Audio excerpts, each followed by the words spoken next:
Hey man, so I'm gonna answer the questions you have in a video, which is also for my personal benefit. This is a graph of the 6 mechs that I played last year. As you can see, it's not that many hands, it's only like just over 60,000 hands, and as you can also see, learning 6 mechs at the beginning, I started at 50 NL, which is kind of dumb.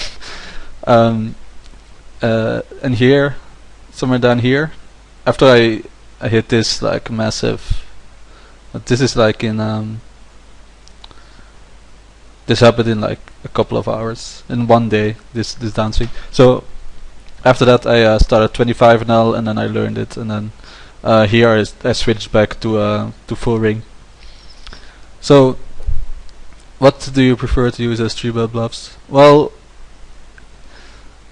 you have to look at this by position. So you have re-steals and you have so normal situations and you have re-steals. In normal situations, I would use mostly suited broadways and suited aces, just because they play pretty decently post flop, and suited broadways especially are really handy because you can get straight over straight and flush over flush versus suited connectors, because people love to call with suited connectors. And suited aces have a lot of blocker value, but mostly I pay a lot more attention to what people like. Their fold to 3-bet and a fold to re-steal, and not really look at their hand. So I'll just pull up a random hand to show you my HUD. Oh, I changed my HUD, that's right. Hold on, I'm gonna pause it and reset my HUD. Okay, so here's my HUD.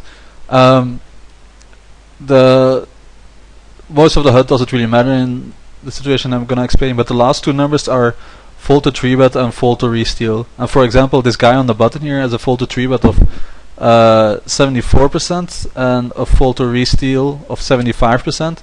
So if I was in the big blind here, I would pretty much 3-bet any two cards here almost. Well, not any two cards, but like in the neighborhood of 75%. And then this guy is a pretty good example of where you should be a little bit tighter. If this guy opens, he's going to be 4-betting you a bunch, and he's going to be calling 3-bets and stuff like that. So you can see here he has a 4-bet of 11%, which is pretty decent, but he has a call versus 3-bet of 40%, which is extremely high. So especially if you're gonna, so basically what's gonna happen is he's gonna call pretty much any re-steal you have. So, well, not any, but like a lot of them. So if you then re-steal with, let's say, like 9-10 offsuit, then you're in a pretty awkward position because now you're in a bigger pot, out of position, etc. So for 3-bet bluffs, for re-steals, I just check the stats to see if they're folding to re-steals a lot, and also I check their okay, it doesn't really work. Okay, usually you can see their raise first in. For example, here from the button is 72%. If people have like a really high raise first in, then obviously they're gonna be folding. Then they're gonna be like being pretty wide. And for re-steals, you can be pretty much like this, like any king. For re-steals against good guy, like against this guy, 74, 75. I may even go wider as that. Like you can even like put in like stuff like this. So like maybe even, yeah, it's basically like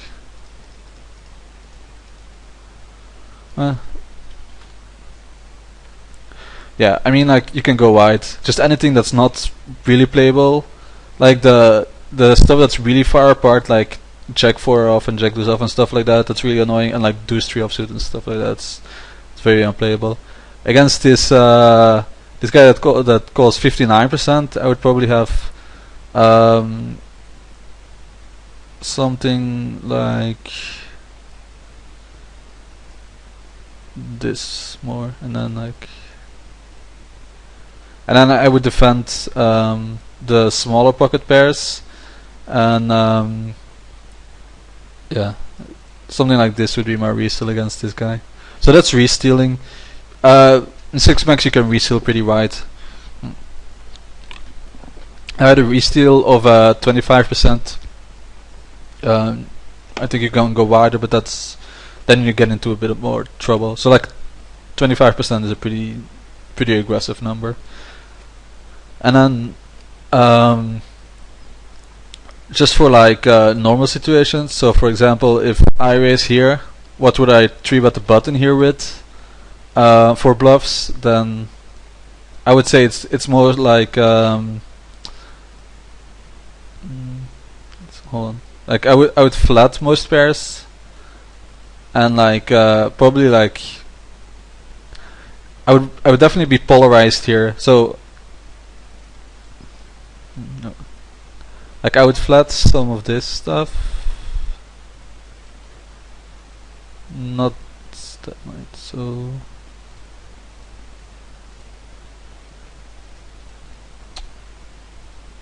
yeah, so I would flat probably something like this, like ace queen off, ace jack off, and then like ace queen suited, king queen suited, like the better suited Broadway, like yeah, just suited broadways, and then just 3-bet for value. And then like as a 3-bet bluff, I would use the suited aces, and you can use the suited connectors as well that you don't want to call. Like if you can flat like 10-9 suited here, or you can 3-bet it in with like 7-8 9-8 suited. You can 3-bet, and then with like you can, for example, king jack off is actually on the borderline. No, king 10 off, ace 10 off. That's the sort of stuff that you can 3-bet here. So this is probably a pretty decent 3-betting range from that position, from like versus like a middle position raiser. Versus another gun early position, I don't really think I'd 3-bet that light. I would probably 3-bet like queens plus and ace king for value, and then flat all my other value hands. And I mean, if a guy is like a really high folded 3-bet, you can start 3-betting with suited aces just for the pure blocker value. But they have to kind of play it really tight post flop, so because if they call, then they usually they're gonna get sticky post flop. So yeah, if you have questions about that, let me know. I'm gonna try and structure my thoughts, but it's not always easy. Okay. Do you have a set opening range from the different positions? Yeah, but it's it varies slightly. I would say, hold on, I think I have a chart somewhere. So this is the chart that I used for opening. From under the gun, it is debatable whether you can go 6s plus or just any pair. A lot of people just go any pair because it makes multi-tabling a lot easier.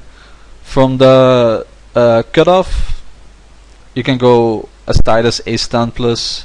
Kind of depends on your bluff catching, I think, mostly, because a lot of the time you're gonna be checking back like a top pair and then having to bluff catch twice and stuff like that.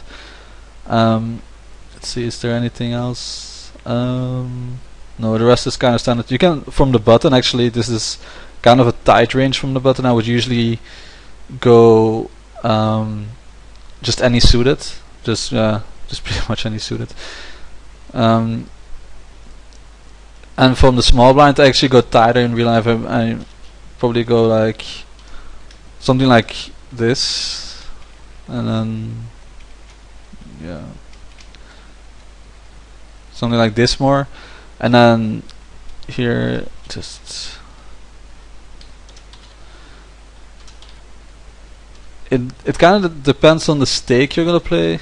I actually like this a lot, because it's like 25 and all. It's more profitable to open small blinds because people are gonna fold a bunch more. But at 1500 people defend their small blinds kind of very efficiently, so it's gonna make it a lot less good.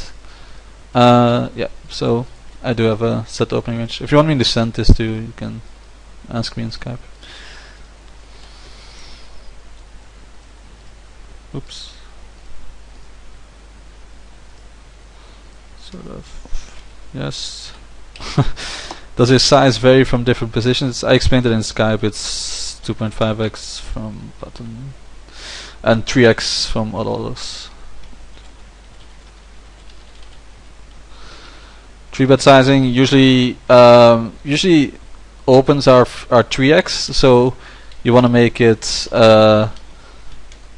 9x. Very versus most.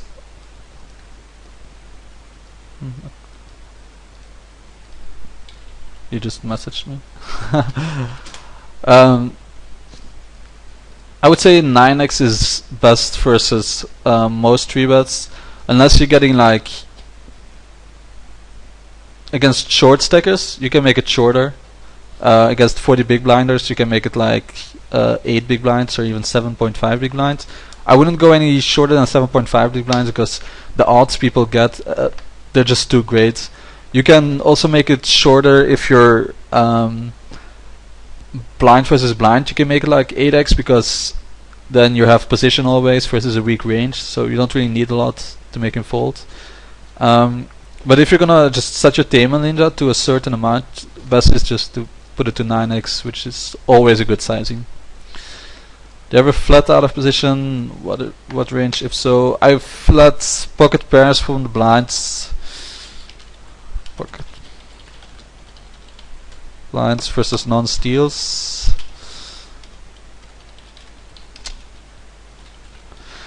Other than that, I don't really flat anything out of position.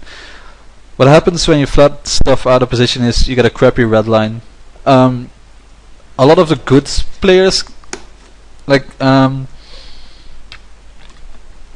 better you get, the better your blind defense. Because usually flatting out of position is almost always blind defense. It's yeah, you don't really, yeah, except for like defending versus 3-bets, but I think that should be like another subject.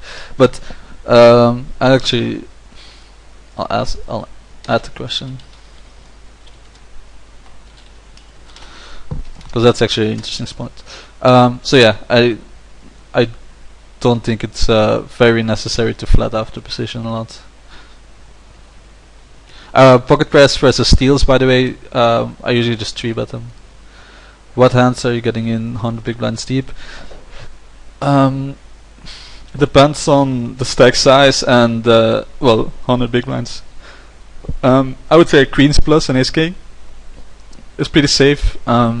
In blind wars, especially if you have like me, I have an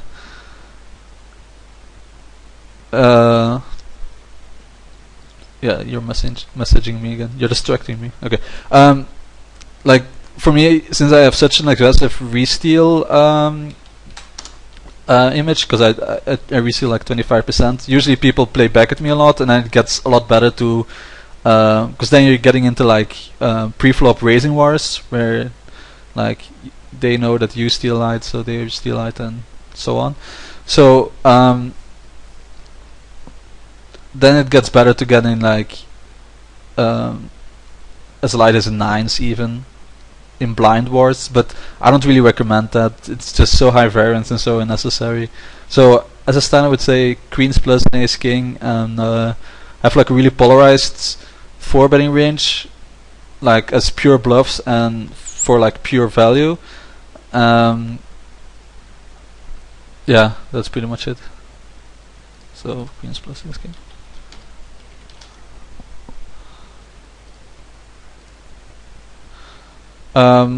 Yeah, do you ever flat out of position and defending the blinds is kind of the same thing, because I don't really see a lot of scenarios where you're flatting out of position and you're not defending the blinds. I mean,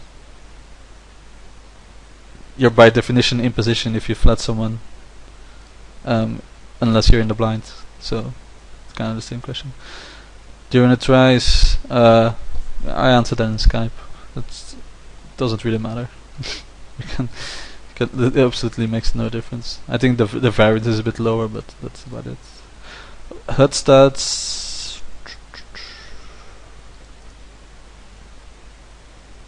Actually, hold on. That's the HUD I use. This is a full ring HUD though. I think you need more. I would probably have a little different HUD in 6 Max. I'm not sure immediately how I would change it, but off the top of my head, I would probably add a re-steal stat somewhere in there. I would probably just have more stats because you need just more. Like, there are a lot more micro decisions in 6 Max than in full ring, so I would probably put in some more obscure stats like double barrel and stuff like that, just like C-Bet's turn and stuff like that. But this is a pretty standard, good. I have dunk twice. I don't know why I've dunked twice. This dunk should be at the bottom. Yeah, this is a good standard 6 Max. Cash game HUD. You can't really go wrong with this. Let's see. So yeah.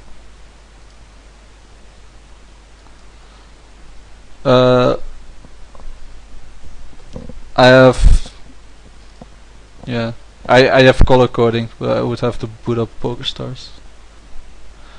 Okay, so my node system is very heavily based on color coding, and goes from the bottom to the top is from bad to good. So very inexperienced are basically like the massive fish, like they get 20, 30 guys in their rating list and stuff like that.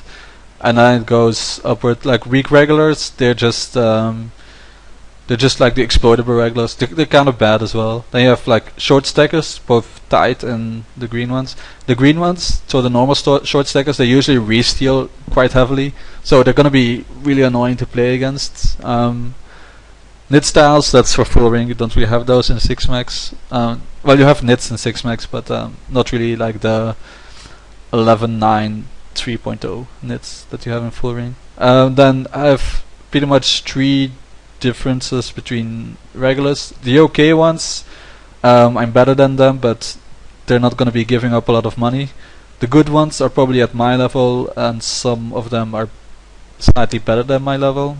Not a lot of them, but I would say there are probably at 15L 5 or 10 better regulars than me that I know of. And then the very good, they're all better than me. And Divine is basically just for like, well, guys that play here. For example, this guy I would probably mark as Divine. Yeah. I'll show you the guys that are Divine. Green. Yeah, I don't have a lot of green guys marked, I guess. Okay, yeah, so it's like Delaney Kid, Bluffer, Dean, 22 Price, Gags, Flush Entity. Yeah, these are a lot from when I was railing MTTs. So you can see they're all MTT players, a lot of them. So yeah, those are the Divines, and then like the very good ones, you probably recognize a bunch of them as well. So like, yeah. I mean, Livebury, Alex Veldhuis, the guys that live off Breakback. Anyway, Johnny Lawden. Wow, I just marked every PokerStars Pro apparently. Okay, whatever. And then like it goes down to goods, and then okay. I have a lot of just okay regulars from my travels across all different games and stakes. And these are then the nits, not a lot of nits. And then I have mostly reds, yeah, and then all the oranges. Yep, so that's a node system I take. And then, I'm gonna show you. as it comes to actually taking notes, I can actually see it when I. Oh, I can see like what the first note that I ever took was.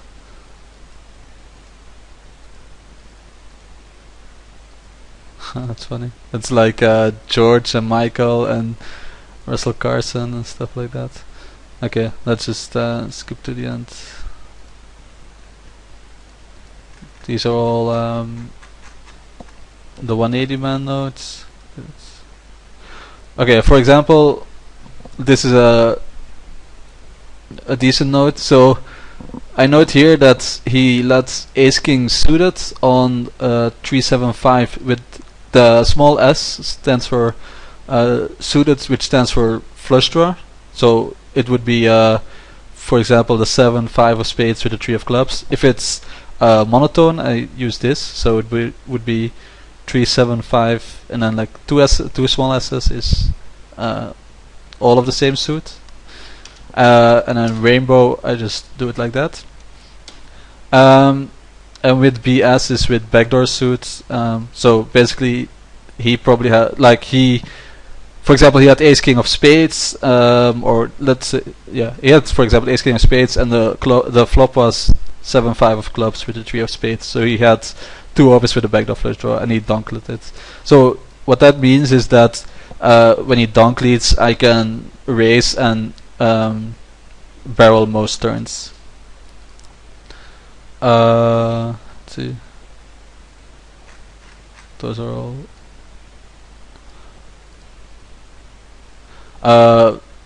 Donks out set on King 9-7 with the rainbow. That just means that I'm not sure what he donked out, but I'm not sure if he's always donking out strong. But I know that he could be strong. That's not always there. Just that a limp from a middle position can be strong, stuff like that. Gonna see if I find like that's just such a useless note to take.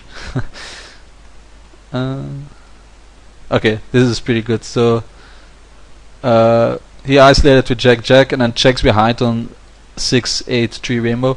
That means that if he has a polarized c-betting range and most likely a pretty low c-bet percentage, that means that when he checks back on lowish boards, that his range is definitely not capped to weak hands. That he can definitely still have a strong hand. That also means that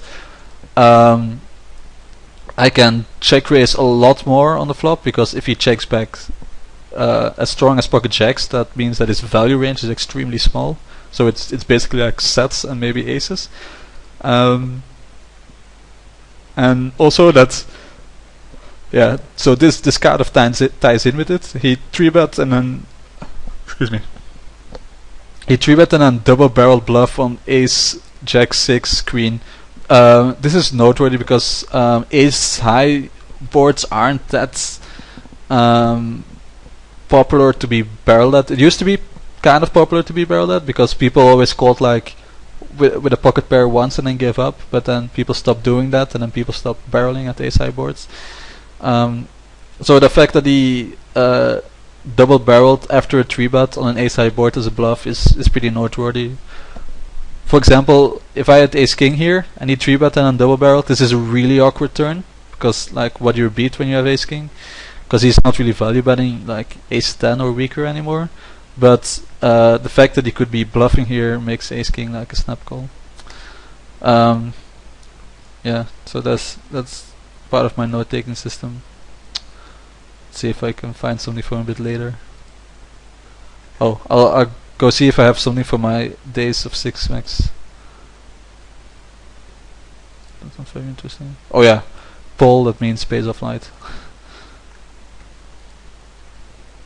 Okay, so here, for example, he flats 5s on the button to an early position raise, so he set mines and then he flats again when he flopped the set, so when he basically flopped the nuts, then he flats again on the turn when he still have the nuts, and then he overbets the jack and then calls a shove. Well, the fact that he calls a shove isn't really surprising, I guess, but the fact that he overbets the jack is kind of it's very strange because, I mean, it's an early position raise, and if the guy triple barreled, he's pretty much representing really strong. Like, he's most likely not even betting the river with ace jack or ace king. So the fact that you overbet the river is it's kind of dumb, to be honest. Because it's beat by jacks, aces, and ace queen. Yeah. So, and then calling the shove is extremely bad. I most likely had ace queen here. I think I vaguely remember this hand, but it's like almost a year ago, so I probably did. Okay, and this is also pretty interesting. He 5-bets to 50% of his stack and then folds to a shove. Button versus the big blind. That means that he is not really very good versus in like race wars. And defending versus 3-bets. This is probably one of the toughest things to do in 6max. That's also why resetting is so very good, because defending against resteal is so very hard. So defending versus 3-bets, I would say out of position, be extremely tight against it. If you like, let's take a random hand.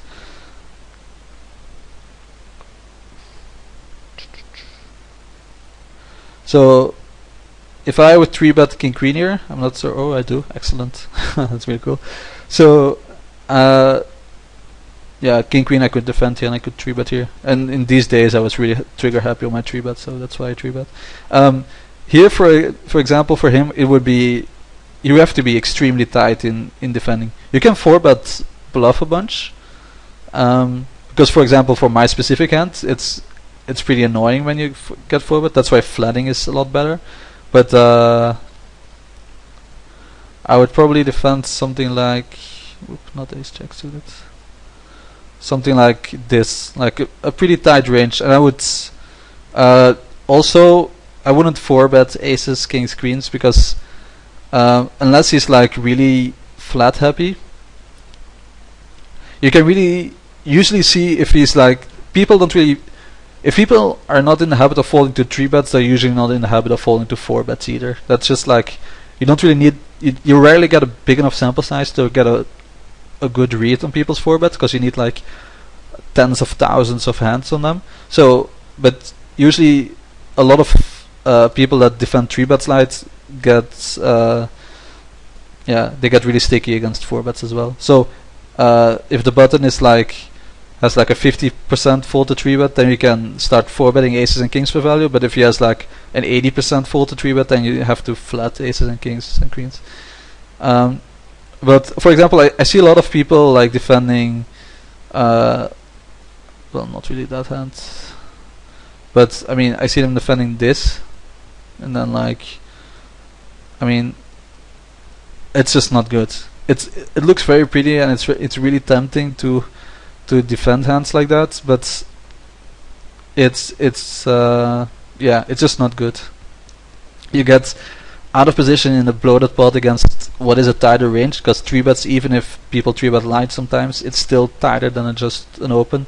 So basically you're going to 3-bet with a range that is like, you're going to play the pot out of position with a range that is dominated, which is like really not a good thing to do. So these hands, even though they are very tempting, ace jack suited you can call. That's strong enough because people like 3-bet suited aces. But all these hands, like especially like these sort of hands, like queen 10 suited, people 3-bet like these sort of hands, like king queen, ace queen, queen jack, and then you're gonna defend out of position with queen 10 suited. That's just asking for trouble. So out of position, defending versus 3-bets, just don't.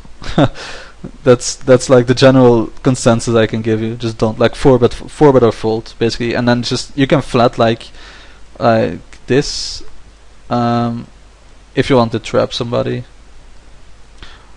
but yeah, not light anyway. Okay, let's see if I can find something with a later position raise. So okay, so here, let's say this big blind that's let's say the small blind had folded and the big blind had 3-bet. Like, what would my defending range be then? Then I would definitely have a really wide 4-betting range for value. Like, I would say my 4-betting range for value would be something like this, probably. Maybe not tens and ace queen, that depends on the player. Definitely this, and then like versus short stacks, I would even get like this, and yeah. And I would defend with something like king queen. Getting it in is pre-flop is marginal, so you defend because it plays so well post-flop. You can just defend with it. And then, like the offsuit broadways are kind of they're kind of marginal. Like you can definitely just fold offsuit broadways, but you can defend them as well. It's kind of personal preference, I guess. Something like this, and then so that would probably be a calling range. And then like I would probably 4-bet bluff.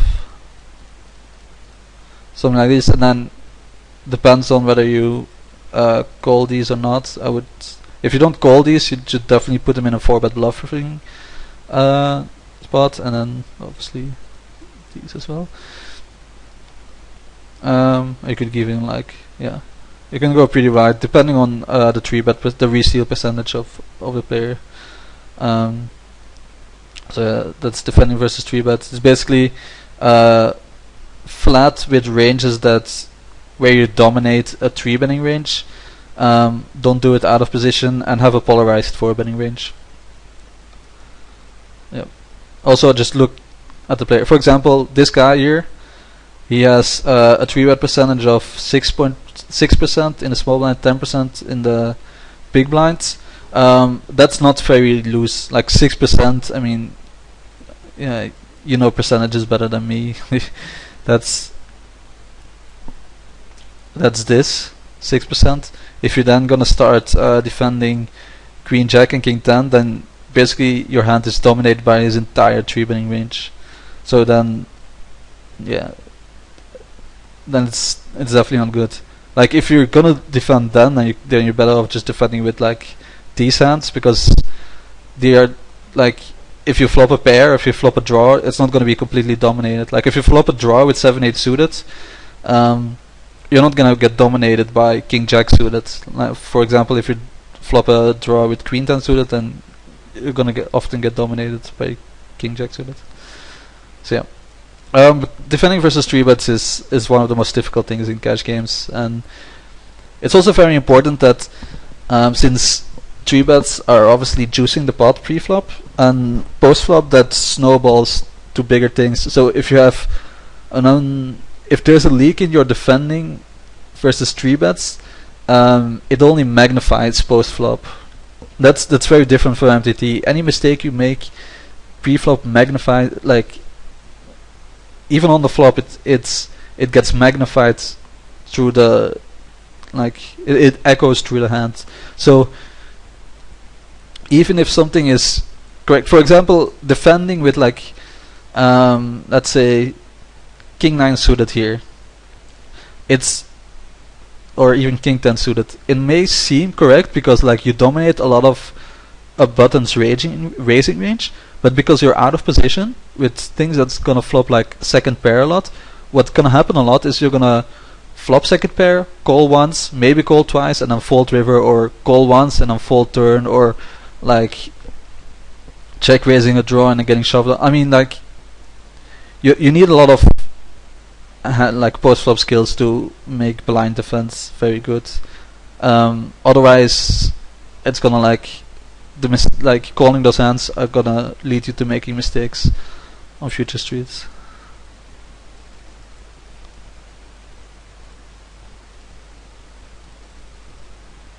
Oh, huh?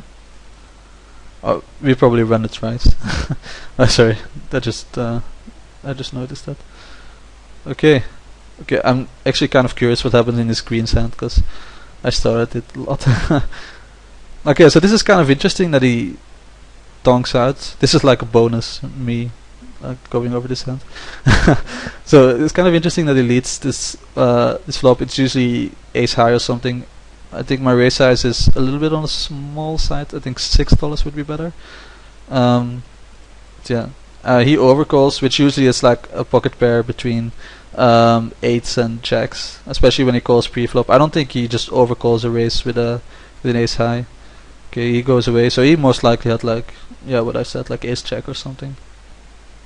It's an excellent turn to barrel at. It doesn't make anything. Also, he doesn't have a big stack at all. So if he has and I perceivably could have an ace very often. Like I don't. He wouldn't be convinced at all that I have an overpair here. So